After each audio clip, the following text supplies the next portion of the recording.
we'd like to interrupt this episode and let you know that our sponsor this week is us. If you want to see anything about cars, head over to TTC Cars and see things like this. Or for truck and SUVs, head over to the Texas Truck Channel for more stuff like this.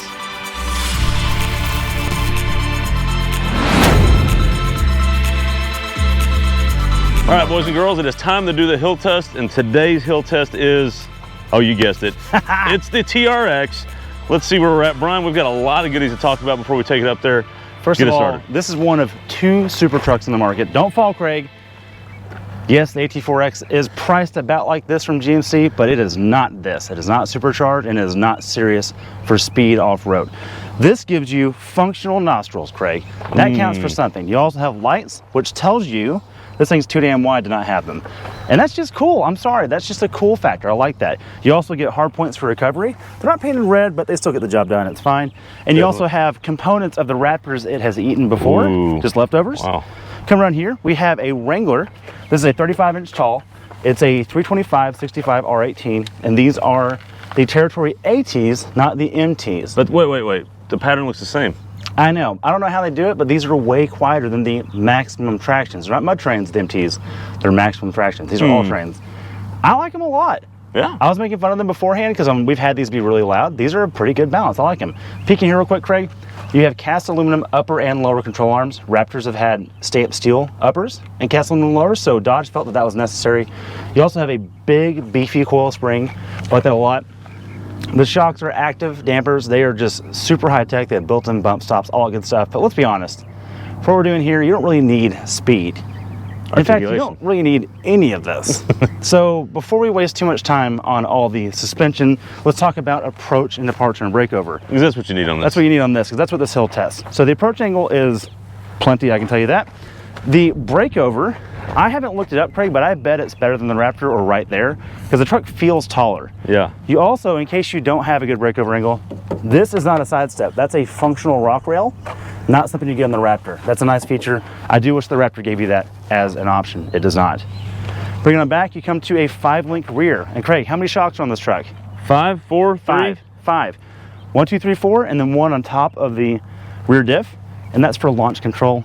It's for wheel hop in the dirt. It's because it has 700 horsepower. And even with all-wheel drive, they needed that to keep it from articulating. Partially because they've given it softer bushings in the control arms so it can articulate more than if it had stiff bushings. Bring it to the rear. Check it out over here. We've got more recovery points right there. As if this wasn't good enough, you have hard recovery points here and massive exhaust vents. My whole that'll help. Oh, that'll help fits go in there. off-road. Yeah. Absolutely. Yeah. Let's just go up and show them the drive modes that we can work with. All right, Brian. So tell us about all these modes. We've got a lot of goodies in here.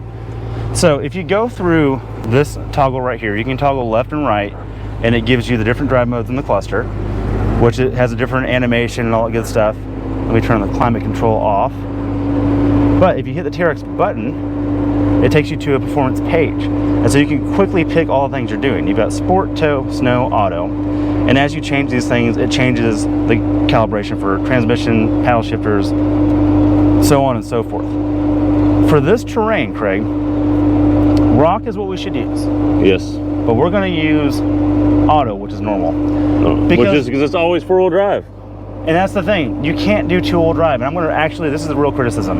Hellcat should do burnouts, this can't do them. Ooh. That's legitimately annoying to me. Not that it's going to stop someone from buying it, but like, that's kind of a hat trick for Hellcats. So in this scenario, we can't try to do a 1-wheel test up the hill. We've got to do 4-wheel drive. But to make it as challenging as we can, I'm going to leave traction on, which will hamper wheel speed. Okay. I'm going to leave it in 4 auto and 4 high. All right. And we're going to crawl it as slow as we can. If we need more, we'll go into 4 low and all that stuff. Okay. All right, so what we're doing is, so Brian mentioned it, we're going to the least controls as possible. So 4 auto, not 4 high. We're not even locking the center diff, and we're not doing any of the traction aids.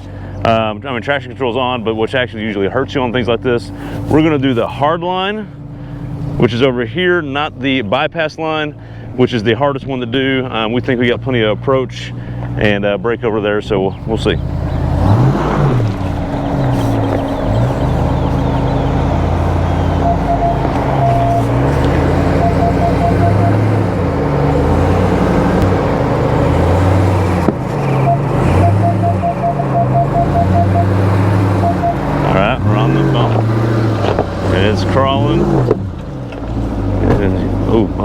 bump okay, there. what was that? Control arm? Yes, a little bump there on the control arm, but Okay. nothing crazy. And that control arm actually has some extra weld in the bottom. It's designed to slide. It's actually meant to do that. That's okay. So you had to bump it a little bit to get over Yeah. because you're in 4 auto. Right, I'm in 4 auto and 4 high, so there's not as much articulation. Well, 4 auto is different than 4 high, right? No, it is, but the ratio is 4 high. Right, so I'm not getting the full. But you don't have the center lock. No center lock. It's not a crawl ratio. Right. So you need a little throttle to get it up. Yep. Okay. All right.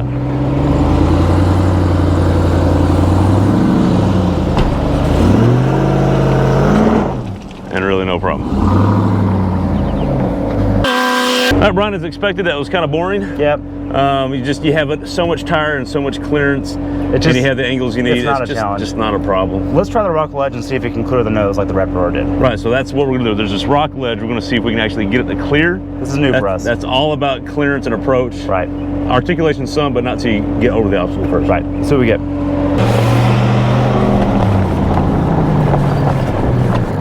All right, so let's explain this obstacle right here. This obstacle is pretty intense. It's a big step. You can see it's right here. It's on my knee. So this is going to be all about can it actually hit the ledge or get the ledge without hitting it and meet the tire. See how much we scrape off. So what are you doing on this one, Brian? I'm gonna put it. I don't know if we can clear it, but I'm gonna put it in 4 low in case we do. So I can. 4 low, rock crawl, or rock crawl. Yeah. Okay. So if the nose does clear, I want to be able to Have the control. Have the control. Yeah. So we don't slip. All right. There we go.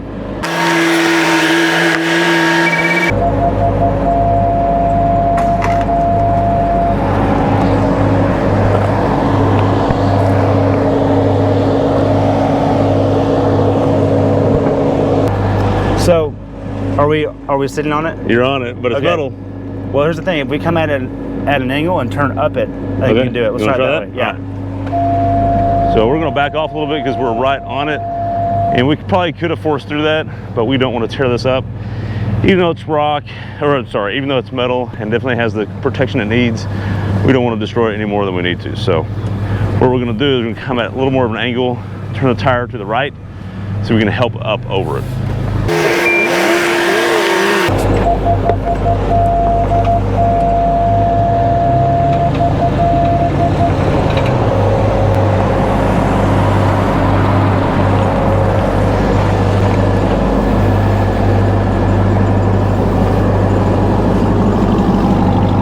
One more thing I want to point out is that it's really cool in the gauge cluster in the off-road pages. There's a wheel articulation gauge. It shows you on the coil springs either way how much the rear diff is torqued out. That's pretty cool. You don't get that in its competitors.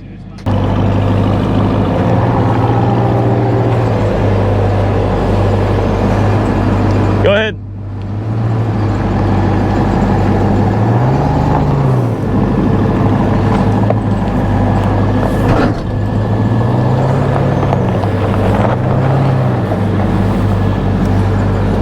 All right, Brian, so that definitely helped. That helped turn the wheel, helped it get up over it. We scraped the controller a little bit coming up, but that's okay though. Not it anymore. really is designed to do that. It really is. So a little feedback here.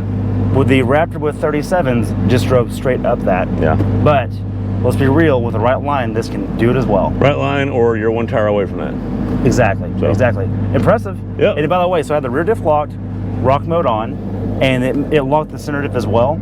The linearity in the gas pedal was really good. I could just baby this thing up, and it was super easy to control it smoothly to get it up the hill. Good job, Ram. Very good. All right, with that, thanks for watching the hill test with the Ram TRX. We've got more coming your way on the hill and maybe this rock ledge. Stay tuned for more. Thanks for watching. See ya.